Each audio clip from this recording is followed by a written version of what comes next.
Hello students, welcome back to my YouTube channel.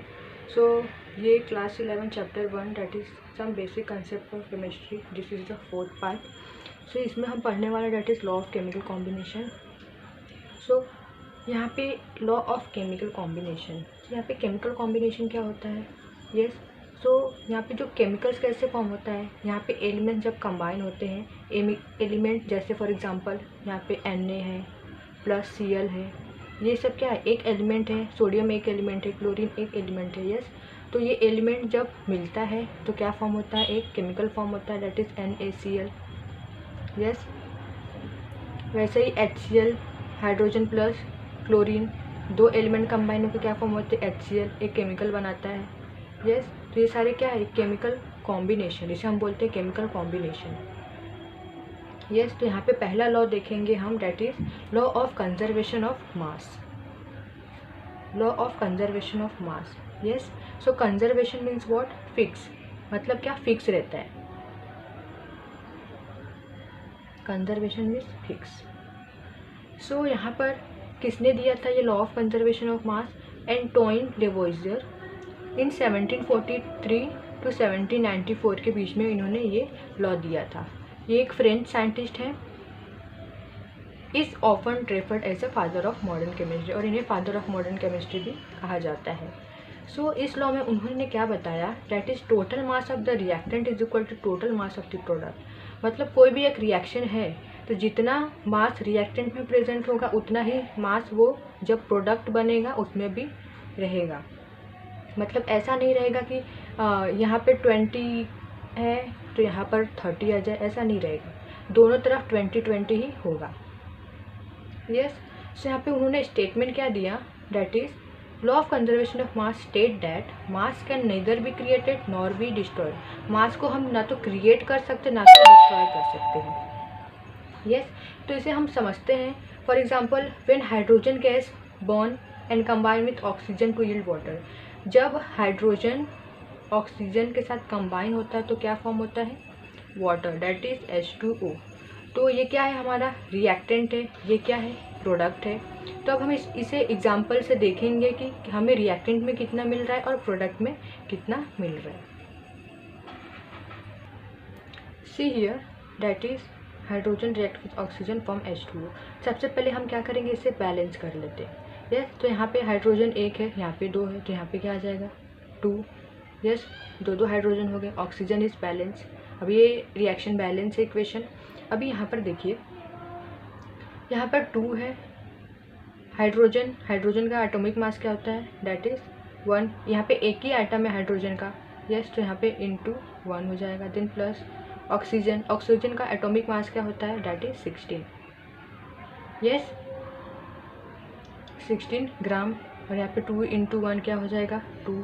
यहाँ पे directly लिख लेते हैं हम 2 ग्राम। देन H2O, यहाँ पे दो आइटम से हाइड्रोजन के, तो 2 इंटू 1 इज 2। यस, 2 इंटू 1 क्या हो जाएगा, 2। Then plus oxygen atomic mass क्या होता है, 16 plus 2 is 18 gram. This is the product. और यहाँ पे रिएक्टेंट में देखोगे तो 2 ग्राम प्लस 16 ग्राम कितना बनेगा यहाँ पर, that is 18 gram. So reactant में कितने मिले हमें, that is 18 gram and product is also 18 gram. तो ये क्या हो गया, reactant is equal total mass of the reactant is equal to total mass of the product. वैसे सेकेंड एग्जाम्पल समझ लेते हैं। Carbon will react with oxygen form carbon dioxide. Yes, पहले रिएक्शन देखिए, बैलेंस है, कार्बन एक है, यहाँ पर भी एक, ऑक्सीजन 2 है, यहाँ पर भी ऑक्सीजन 2 है। Yes, it is a balance. Carbon atomic mass is what, that is 12। Oxygen 16 to 16 into 2 is 32 gram. Carbon that is 12 plus 16 into 2 32 plus 12 how much, yes that is 44 ग्राम। और इन दोनों का जब हम कंबाइन करेंगे तो हमें कितना मिलेगा, 44 gram. So you can see here, reactant side में भी 44 ग्राम है एंड प्रोडक्ट साइड में भी हमें क्या मिला, 44 gram. So this is what, this is the law of conservation of mass, जिसमें क्या होता है, स्टेटमेंट क्या है, ना तो हम मास को क्रिएट कर सकते हैं ना तो हम डिस्ट्रॉय कर सकते हैं। Next is the law of definite proportion. Just definite मतलब फिक्स प्रोपोर्शन. सो ये लॉ दिया था French chemist Joseph Proust. Joseph Proust perform experiment on 2 sample of cupric carbonate that is CuCO3. तो उन्होंने जोसेफ प्राउस्ट ने क्या किया, उन्होंने 2 सैंपल लिया, उन्हें परफॉर्म किया. यस, क्यूपरिक कार्बोनेट के ऊपर उन्होंने एक्सपेरिमेंट परफॉर्म किया with the help of 2 sample. So 1 sample was natural in origin and other was synthetic one. तो जो 2 सैंपल थे उसमें से एक सैंपल कैसा था, नेचर से लिया गया था. यस, और दूसरा सिंथेटिक वन मीन्स लेबोरेटरी से प्रिपेयर किया हुआ सैंपल था. He found that the composition of element present in it was same for both the sample. Yes, तो उन्होंने क्या देखा जब एक्सपेरिमेंट परफॉर्म किया, ये जो भी कॉम्पोजिशन है, फॉर एग्जांपल ये क्या है, क्यूपरिक कार्बोनेट का हम लोग ने किया है, एग्जांपल लिया है यहाँ पर. तो यहाँ पे जो भी एलिमेंट है, कॉपर, कार्बन, ऑक्सीजन, उसमें एलिमेंट के जो कॉम्पोजिशन प्रेजेंट होंगे, यस, वो जब नेचर वाले सैंपल से करेंगे तो उतना ही सेम मिलेगा हमें, एंड सिंथेटिक वाले से भी करेंगे तो हमें क्या मिलेगा, कॉम्पोजिशन सेम मिलेगा. For both the sample the composition of element present was same. So see here in table that is cupric carbonate. तो यहाँ पे नेचुरल सैंपल है एंड सिंथेटिक सैंपल है. सो एलिमेंट का कॉम्पोजिशन देखिए, copper, oxygen and carbon. So natural sample से copper का कितना मिला है, डैट इज 51.35. सिंथेटिक सैंपल से भी सेम मिला है. वैसे ही ऑक्सीजन का भी क्या मिला है, 9.74, एंड सिंथेटिक से भी 9.74. Carbon is same. सो दोनों सैंपल से जब क्यूपरिक कार्बन पर एक्सपेरिमेंट किया गया तो एलिमेंट का जो कॉम्पोजिशन था वो क्या है, सेम आया. So statement is what, a given compound always contain exactly the same proportion of element by weight. yes, जो भी एक कंपाउंड होगा उसमें क्या होगा, same proportion of element by weight. तो जो भी एलिमेंट प्रेजेंट होंगे उनका कॉम्पोजिशन क्या होगा, दोनों सैंपल से करेंगे तो उनका एलिमेंट का कॉम्पोजिशन हमें क्या मिलेगा, सेम मिलेगा, उसका वेट क्या मिलेगा, हमें सेम मिलेगा. सो this is the law of definite proportion. So next law is law of multiple proportion. So this law was proposed by John Dalton in 1803. ये law किसने दिया था, that is John Dalton. Statement is what, when two elements A and B form more than one compound, the masses of element B that combine with a given mass of A are always in ratio of small whole number. यहाँ पे बोला है अगर हम 2 element लेते हैं, for example element A and element B, सो हमें क्या मिलेगा, एक से ज़्यादा कंपाउंड मिलेगा. फॉर एग्जांपल यहाँ पे हमें कंपाउंड C मिला, देन अगेन हमने सेम एलिमेंट लिया A प्लस B, सो हमें एक अलग कंपाउंड मिलेगा दैट इज D. यस, सो यहाँ पर दिस इज द, तो यहाँ पर आगे क्या बोला है, the masses of element B. तो ये जो B है इसका मास जब कंबाइन होगा एलिमेंट A के साथ तो हमें क्या मिलेगा, that is it gives always in a ratio of small whole number. हमें क्या मिलेगा, एक स्मॉल होल नंबर का क्या मिलेगा, रेशियो मिलेगा. So let's take an example. Example से हमें समझते हैं. So when hydrogen combine with oxygen to form what, 2 compound form होगा. First compound is H2O that is water. Then again when hydrogen combine with oxygen तो हमें दूसरा compound मिलेगा.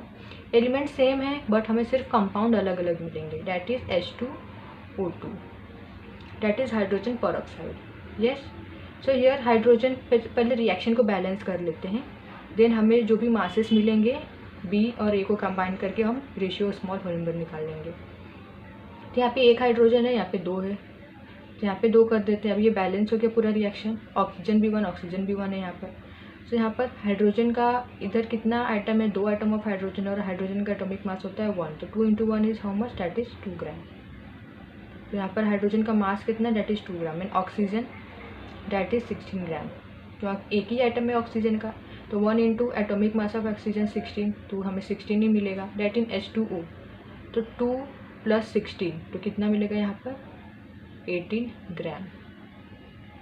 Then next hydrogen plus oxygen gives H2O2. यहाँ पर 2 हैं, 2 hydrogen के item है, 2 ऑक्सीजन के आइटम है, तो इधर भी 2 चाहिए, तो हम क्या करेंगे, 2 यहाँ पर लगा देंगे. अब ये रिएक्शन बैलेंस है. यस, अब हम हर एक एलिमेंट जो भी है उसका हम मास निकाल लेते हैं. तो यहाँ पर रहेगा 2 ग्राम, यहाँ पर 2 आइटम्स ऑफ ऑक्सीजन, तो 2 इंटू 16 हो जाएगा, तो हमें मिलेगा 32 gram of oxygen. then H2O2, yes, then 2 plus 2 into 16, 32. 32 plus 2 is how much? That is 34 gram. Yes, तो here it is found that 2 masses of oxygen. यहाँ पे ऑक्सीजन के 2 मास मिले हैं. Yes, फर्स्ट क्या है 16 gram and second is 32 gram, which combine with a fixed mass of hydrogen. जो किसके साथ कंबाइन हुआ है?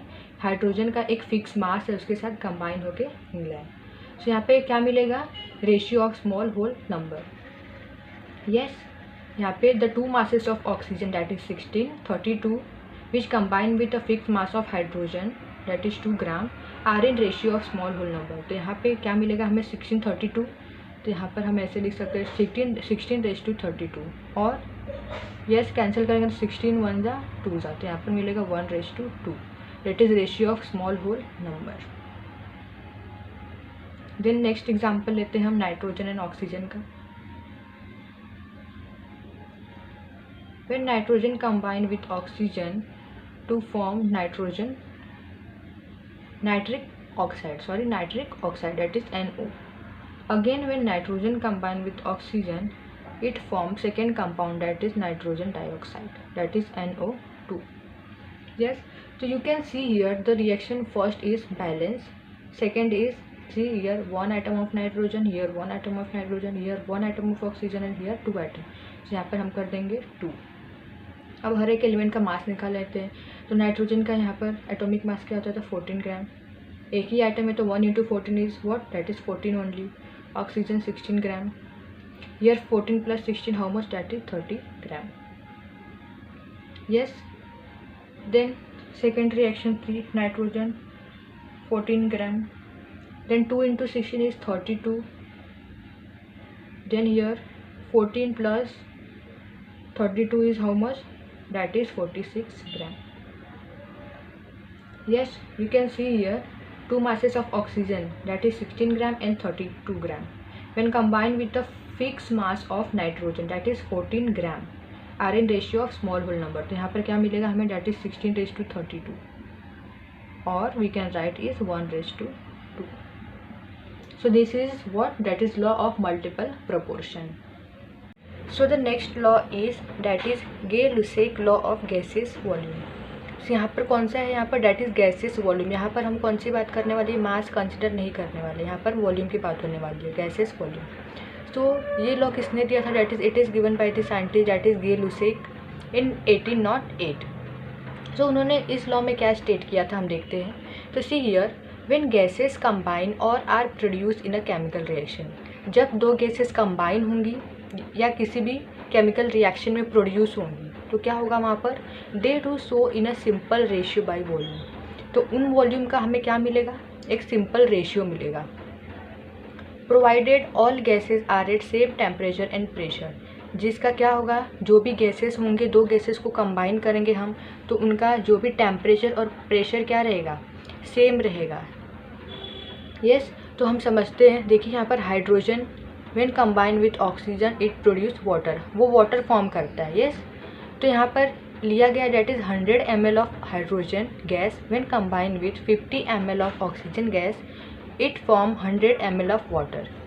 तो यहाँ पर देखिए क्या बोला है? 100 ml बोला है. अभी यहाँ पर क्या है? गैसेस बोला है. तो गैसेस वॉल्यूम में होता है क्या? यस, तो यहाँ पे वॉल्यूम, यहाँ पर हाइड्रोजन तो गैस है, ऑक्सीजन भी गैस है. अभी वाटर क्या है? वाटर लिक्विड होता है, बट जब हम उसको हीट करते हैं तो वेपर्स निकलते तो गैसेस के फॉर्म में ही होते हैं. यस, तो यहाँ पर 150 लिया है हमने, तो यहाँ पर 100 ही मिला. क्यों? क्योंकि यहाँ पे जो भी गैसेस की बात करते हो तो गैसेस में जो भी उसका वॉल्यूम रहता है वो कभी भी फिक्स नहीं रहता है, वो कितना भी हो सकता है. इसलिए यहाँ पर 100 है, यहाँ पे 50 है. तो इन दोनों को ऐड करके जैसे हम मास में करते हैं, ये जो हमारा मिला रिएक्टेंट, दोनों को ऐड करने पे कितना आएगा? 100, 50, 150. तो इधर भी 150 आना चाहिए. बट यहाँ पे क्या हो रहा है? जो हमारा हाइड्रोजन का गैस रहेगा वो भी अलग रहेगा, ऑक्सीजन का गैस रहेगा वो भी अलग रहेगा, और जो हमें प्रोडक्ट में मिलेगा, जो भी हमारा वॉल्यूम मिलेगा वो भी कितना रहेगा? वो भी अलग रहेगा. यहाँ पे वॉल्यूम फिक्स नहीं रहेगा. तो यहाँ पे हमें सिंपल रेशियो क्या मिलेगा? जब हाइड्रोजन कंबाइन होगा ऑक्सीजन के साथ तो वाटर फॉर्म करेगा. इधर वॉल्यूम मिल रहा है, डैट इज़ 2 हाइड्रोजन का मिल रहा है हमें 2 वॉल्यूम, ऑक्सीजन का 1 वॉल्यूम एंड वाटर का 2 वॉल्यूम। सो ये हमें रेशियो कैसे मिला, तो हम यहाँ पर देखते हैं। That is hydrogen gas combine किया हमने ऑक्सीजन के साथ, तो फॉर्म हुआ डैट इज़ वाटर H2O। तो यहाँ पे फर्स्ट हम क्या करेंगे, रेशियो फाइंड करने के लिए रिएक्शन को बैलेंस कर लेते हैं। यस, तो यहाँ पे 2 एटम है हाइड्रोजन के, यहाँ पे भी 2 एटम है हाइड्रोजन के, तो ये हाइड्रोजन बैलेंस है। But here 2 atom of oxygen and 1 atom of oxygen, तो यहाँ पर क्या है, बैलेंस नहीं है, तो इसलिए हम यहाँ पर करेंगे 2 ऐड करेंगे, 2 लगा देंगे तो ऑक्सीजन 2 हो जाएगा। बट यहाँ पे जो हाइड्रोजन है 2 2 यहाँ पे 4 हो गया, तो यहाँ पे भी 4 करना पड़ेगा, तो हम यहाँ पे 2 लगा देंगे। तो जब हम एलिमेंट के सामने नंबर लगाते हैं उस नंबर को हम बोलते हैं स्टोइकियोमेट्रिक नंबर। यस, तो आप देख सकते हो जो नंबर है उसे हम बोलेंगे रेशियो, जो भी हमें सिंपल रेशियो बाई वॉल्यूम मिलेगा। तो यहाँ पे 2 मिला, यहाँ पे 1 और यहाँ पे 2, इसलिए हमने क्या लिखा है, hydrogen 2 volume, oxygen 1 volume and water 2 volume. Then next example देखते हैं हम। Yes, so this is the second example लिया हमने, that is when 1 litre of nitrogen gas combine with 3 litre of hydrogen gas it form 2 litre of ammonia. तो यहाँ पे देखिए nitrogen का गैस 1 लीटर है, यस, हाइड्रोजन 3 एंड अमोनिया 2। तो ये फिक्स नहीं है, सबका अलग अलग, जो भी गैसेस का लीटर है यहाँ पे सबका अलग अलग है। यस, क्योंकि मैंने बताया है कि जो भी हमारा गैसेस का वॉल्यूम रहेगा वो फिक्स नहीं रहता, वो कितना भी रहेगा। So here 1 volume 3 volume and 2 volume कैसे है, डैट इज़ रिएक्शन से, that is when nitrogen gas combine with hydrogen gas, तो हमें अमोनिया फॉर्म होता है NH3। यस, तो हम क्या करेंगे, इसे बैलेंस कर लेंगे, 2 atom of nitrogen, here 1, yes, तो हम यहाँ पे 2 लगाएंगे। देन हाइड्रोजन, यहाँ पे रिएक्टेंट में हाइड्रोजन 2 एटम है, एंड यहाँ पर देखोगे तो 3 है और यहाँ पे 2, 3 2 जा 6, तो यहाँ पर भी हम क्या करेंगे, 6 करने के लिए 3 इंटू कर देंगे। तो देखिए हमें मिल गया, यहाँ पे हम 1 लगा देंगे, 1 volume of nitrogen is there, 3 volume of hydrogen is there and 2 volume of ammonia. यहाँ पे हम लिख लेंगे ratio, that is 1:3:2। This is the simple ratio by volume. So हमारा नेक्स्ट लॉ है, that is 5th law is Avogadro law. So Avogadro law किसने दिया था, that is it is a scientist जिनका नेम है एवोगाड्रो। सो इन्होंने कब दिया था ये, that is in 1811। So what is the statement of Avogadro law? So see here, equal volumes of all gases at the same temperature and pressure contain equal number of molecules। तो यहाँ पे क्या बोला है, जो भी गैस रहेगा equal volume रहेगा किस पे, at the same temperature and pressure, मतलब सेम टेम्परेचर और सेम प्रेशर पे the equal volume of gases contain equal number of volume, मतलब जितना वॉल्यूम इक्वल रहेगा, मतलब जितना भी गैसेस वॉल्यूम का इक्वल रहेगा उतना ही क्या रहेगा, हमारा नंबर ऑफ मॉलिक्यूल रहेगा। मतलब जितना वॉल्यूम रहेगा उतना ही हमारा नंबर ऑफ मॉलिक्यूल्स रहेगा, मतलब वो क्या होंगे, इक्वल कंटेन करेंगे।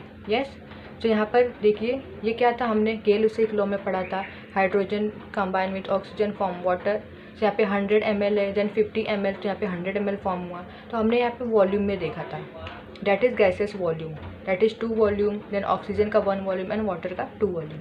बट यहाँ पे बोला है डैट इज़ जितना इक्वल वॉल्यूम ऑफ गैसेस रहेगा उतना ही क्या रहेगा, equal number of molecules. Yes, तो यहाँ पे 2 वॉल्यूम है, तो यहाँ पे क्या हो जाएगा, मॉलिक्यूल्स आ जाएगा। इन एवोगाड्रो लॉ में हम वॉल्यूम की जगह क्या रिप्लेस कर देंगे, मॉलिक्यूल्स। तो यहाँ पे 1 वॉल्यूम है तो 1 मॉलिक्यूल्स, 2 वॉल्यूम 2 मॉलिक्यूल्स। सो हम इसे कैसे पढ़ सकते हैं, that is when 2 molecules of hydrogen combine with 1 molecules of oxygen, it form 2 molecules of water. So this is the Avogadro law. So I hope कि आपको वीडियो समझ में आई हो। वीडियो समझ में आई हो तो वीडियो को लाइक कीजिए, शेयर कीजिए, सब्सक्राइब कीजिए।